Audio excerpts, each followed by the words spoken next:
All right, everyone, this is from RCP. It is being aggregated. There is now a Gravis poll that came out showing Biden actually trailing Bernie Sanders in New Hampshire. Now, this is sensible, number one. Sanders has managed to level out and maybe has started to climb a little bit. Kamala Harris is still in a tailspin. Warren and Sanders appear to be gobbling up some of her former support. It makes sense to speculate that if everyone in the state were to vote today, Sanders would probably win New Hampshire. New Hampshire is a big bulwark for him. It's right across from this state, Vermont, Bernie Sanders' state. There's a lot of crossover culture and support politically between our two states. New Hampshire is like the less expensive, more populated version of Vermont anyway, with more guns and less weed. And a little tiny sliver, by the way, called Hampton Beach, basically, of ocean. And we've got Lake Champlain, and they've got Hampton Beach. By the way, a nice place to go. You should go see it sometime. New Hampshire is a nice state, a swing state. We're more far blue. Despite that, though, despite that it's not so much hippie state, it's still, there's a liking for Bernie Sanders in northern New England. I think this crosses over some in Maine as well, that you don't see in many parts of the country, because it's like more local, homegrown shit. You know, these New England states, you got to understand they're pretty small. So New England, the 6 states that comprise it, sort of feel like a family, and especially the top 3, northern New England. Now, that is Vermont, New Hampshire in the middle, and then Maine. Similar culture. There's some overlap politically there. However, despite the fact that this is sensible and it's possible that this is true, be very, very careful for several reasons. You don't have a lot of polling in any of the first 4 states, so this poll stands alone as the only recent poll from New Hampshire at all. Number 2, it's a Gravis poll. Now, what do we know about Gravis? Gravis was that polling firm that I trusted for Wisconsin in the Republican primaries back during the last election. 2016, not 2018. Gravis had Ted Cruz trailing Donald Trump at the time. It had Trump on, I think, in the mid-30s and Cruz in the upper 20s. So I predicted officially before that happened, I said, I think based on my best guess, and I gave the caveat at the time that there were only 3 polls at all, and that only one was recent, which was the Gravis poll, and I said, for what it's worth, I expect Trump to win. But I'm not highly confident. So I gave myself a little bit of wiggle room there, because there wasn't a lot of polling. For some reason, people, I guess, assumed that Wisconsin was like a foregone conclusion, and they did this during the general, too. I figured that Hillary Clinton would maintain it again based on a lack of polling. People didn't think it was going to be so competitive, so they didn't put as much effort into polling there. So Wisconsin was the biggest spoiler state of the entire election for me and for a lot of people. What I said was that based on what I was seeing, which is that Trump was, I think, ahead by a point in one of the first 2 polls that were from months before, so they were badly dated. And the Gravis poll, he would win Wisconsin. Gravis had him substantially ahead. It was totally wrong. Ted Cruz ran away with it by, I think, almost double digits. He crushed Trump in the state of Wisconsin, actually. That was due to on-the-ground forces that the Gravis poll, I guess, didn't take into consideration.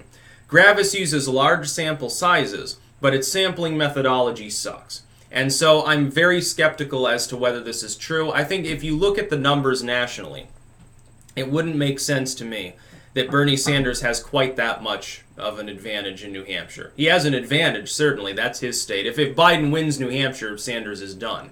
It's sort of like if Elizabeth Warren doesn't manage to eke out at least a very close second-place finish in Nevada, or if Kamala Harris doesn't come into the top 2 in South Carolina. By the way, all 3 of these things I expect to happen. I think it'll be a Biden clean sweep, depending on what happens at the next debates, depending on any political groundswells, any major problems for Biden, or really great glowing moments for any of his main competitors. Barring any of those things, or maybe Trump drops out, Trump is impeached, Trump gets a stroke, and it's Pence running against him, I would expect Biden to win all of the first 4 states and go on for more or less a clean sweep on Super Tuesday. Because he doesn't really have any competitors that are strangulating each other.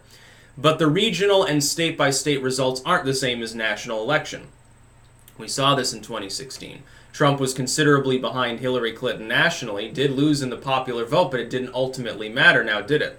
Because in a lot of these close states, some with low turnout, he managed to eke out a win, in some cases by only a few tens of thousands of votes, and that's what counted. He gets the electors, and then he goes on to become the President of the United States. So while it's possible that Bernie Sanders has pulled ahead, The other polls, and they are dated. The other polls from before don't show that. This is a Gravis poll. Not sure how much stock I put in it.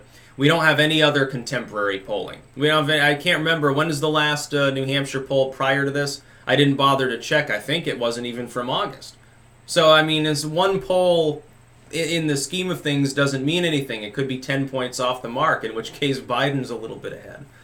It could be, I mean, you probably are overestimating his support in this poll at least a little bit. But if it's true, it means Bernie Sanders has a chance to potentially be the nominee. Let's say Biden goes into Iowa and doesn't win.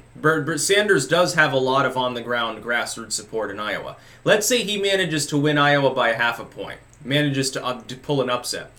He probably wins New Hampshire as well.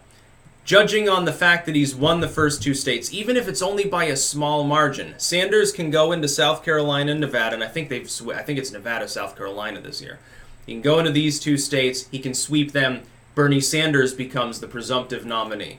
If he gets at least if he gets Iowa and New Hampshire, Sanders probably goes into Super Tuesday doing very well, because, I mean, Vermont's a Super Tuesday state, which he will win. Regardless of what happens, Sanders could come in dead last in the first four states and win Vermont. No problem about that. That's why I'll probably, I don't know, maybe I'll take a ballot. If it looks close, I'll probably take a ballot and I'll vote Biden. Just in the hopes there'll be a one-vote upset and I can chuckle about that endlessly on a live stream. I doubt it'll happen, though. Otherwise, I don't know.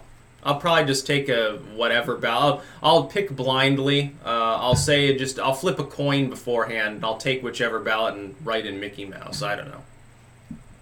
By the way, you should write in Styx Hexenhammer for all possible positions if you're apolitical or bitter. Do that nationwide for every race, and it'd be really funny. Apparently, I did get random votes here and there for people are like, well, yeah, I voted for you for like mayor or something like that, and I got like 15 votes in the last election for governor, I think it was. I managed to get 15 votes. I was actually listed under the other category as a unique personage, which was hilarious. Yeah, so very successful gubernatorial run.